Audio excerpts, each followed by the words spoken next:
Baahubali crown of blood ये Disney plus Hotstar पर release हुई एक एनिमेटेड सीरीज है। इस सीरीज का बाहुबली 1 या फिर 2 से कोई कनेक्शन नहीं है। ये बाहुबली 1 के पहले की कहानी है, यानी माहिष्मती की हिस्ट्री का एक और चैप्टर। अब एनिमेटेड वर्जन होने की वजह से छोटे बच्चों को ज्यादा टारगेट कर रही है, क्योंकि कार्टून फॉर्म में हमें ऐसा कुछ देखने मिलना ये बच्चों के लिए ही तो खास बात हो सकती है। पर क्या इसमें वो बात थी जो हमें फिर से बाहुबली वाला फील दे दे या फिर वैसे इमोशंस हाई कर दे? पहले तो इस कहानी में माहिष्मती की गद्दी के लिए वही बाहुबली और भल्लाल देव में तकरार है। भल्लाल देव की माँ शिवगामी हमेशा की तरह दबंग है और कटप्पा एक अति वफादार जीन के साथ पैदा हुआ लगता है। और बाहुबली जो हमेशा लोगों में अच्छाई देखने की कोशिश करता है, वो शायद नोबेल शांति पुरस्कार के लिए ना बिल्कुल सही चॉइस होता अगर ये उस वक्त होता तो। बाहुबली लोगों का राजकुमार है जो अपने चचेरे भाई की तोड़फोड़ की कोशिशों को भाई बहन का मजाक मानता है, और भल्लाल देव एक तानाशाह है जो राजा बनने के लिए बेताब है। तो साजिश, जलन, रेस ये बाहुबली फ्रेंचाइजी की तरह इसमें भी कॉमन है। बस रघुदेव नाम का एक नया मास्क विलन इसमें शामिल किया गया है, तो इसकी स्टोरी टेलिंग में उतनी एक्साइटमेंट हम अडल्ट ऑडियंस को तो नजर नहीं आएगी, क्योंकि चीजें काफी रिपीट लगेगी हमें। और बाहुबली, शिवगामी, कटप्पा जैसे आइकॉनिक कैरेक्टर्स को डिजिटल अवतार में इमेजिन करना ही ना एक मजाक लगता है। ऊपर से इसके डायलॉग्स और टेरेबल तेलुगु डबिंग कहीं ना कहीं फेल हो चुकी है।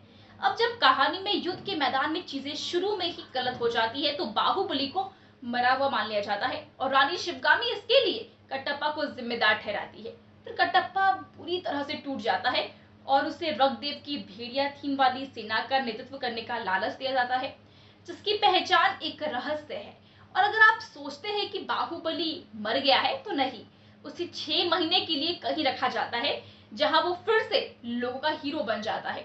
पर even in the context of the ओवरकुक्ड premise, जो भी मतलब एनिमेशन का बलि बन जाता है। एक सीन में तो दिखाया गया है कि कटप्पा और बाहुबली एक दूसरे से लड़ रहे हैं, और वो क्यों लड़ रहे हैं इसका उन्हें एहसास तक नहीं होता है। इसमें बाहुबली और शिवगामी का एक दूसरे से मिलने वाला री इंट्रो सीन है। ऐसे सीन हमने बाहुबली में देखे हैं। अब ये माँ बेटे वाला सीन इमोशन से भरा होगा, पर शायद एनिमेशन की वजह से वो इमोशंस ठीक से डिलीवर करने का मौका नहीं मिला होगा।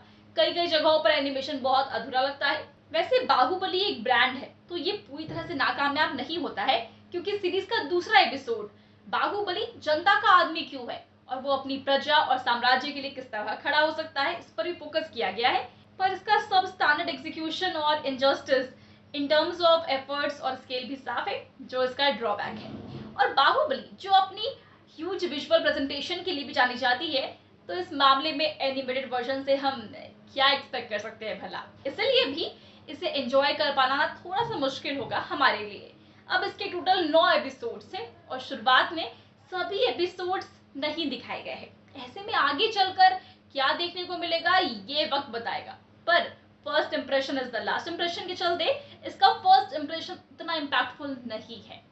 वैसे कई सारी चीजें हैं जिससे ये लग सकता है कि भाई क्या बाहुबली फ्रेंचाइजी को अब रिटायर होने की जरूरत है, पर ये बाहुबली 3 थोड़ी ना है। तो बाहुबली 3 जो बनाई जाएगी वो ऐसे एनिमेटेड फॉर्म में थोड़ी ना बनेगी, वो एक कंप्लीट फिल्म होगी जैसे बाहुबली 1 या फिर 2 थी। तो दोस्तों फिलहाल आपको ये सीरीज कैसी लगी हमें कमेंट्स तो जरूर बताएं। साथ ही वीडियो अच्छी लगी हो तो वीडियो को लाइक और शेयर करें। Become an actor in Bollywood. WhatsApp hi to 88288588.